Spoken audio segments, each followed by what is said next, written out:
এখানে ডক্টর জাকির নায়েক তো নিজেই একজন বিজ্ঞানী আর ডাক্তার, তাই উনি কি আমাকে এ ব্যাপারে বলতে পারবেন যে 15 বছর ধরে যে রিসার্চ হয়েছিল? প্রশ্নটা শুনতে পাইনি, আপনি কি আরেকবার বলবেন? 15 বছর ধরে রিসার্চ হয়েছিল আমেরিকার মেরিল্যান্ডের ন্যাশনাল ক্যান্সার রিসার্চ ইনস্টিটিউটে লাল মাংসের উপরে। লাল মাংস থেকে ক্যান্সার হয় এইসব নিয়ে। আপনি কি এ ব্যাপারে আমাকে বিস্তারিত বলতে পারবেন? Thank you. খুব সুন্দর প্রশ্ন।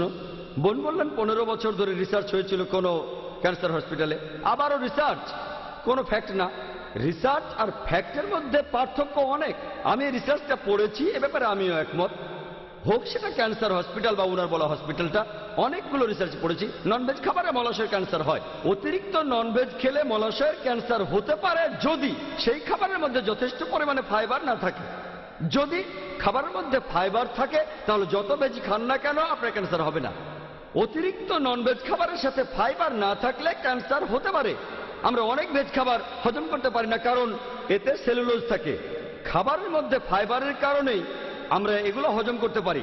অতিরিক্ত ননভেজ খাবার, এই খাবারে ফাইবার না থাকলে মলাশয়ের ক্যান্সার হতে পারে। তবে যদি এই খাবার ঠিকভাবে খান, যারা লাল মাংস খায় তাদের তো সবার ক্যান্সার হয় না।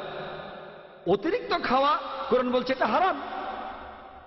তারা তো কোরআনের বিরুদ্ধে যাচ্ছে, তাদের অসুখ হতে পারে। তাহলে ননভেজ নিষিদ্ধ না, বলতে পারেন অতিরিক্ত ননভেজ খাওয়া উচিত না। আশা করি উত্তরটা পেয়েছেন। ওয়া আখিরি দাওয়ানা আলহামদুলিল্লাহি রাব্বিল আলামিন।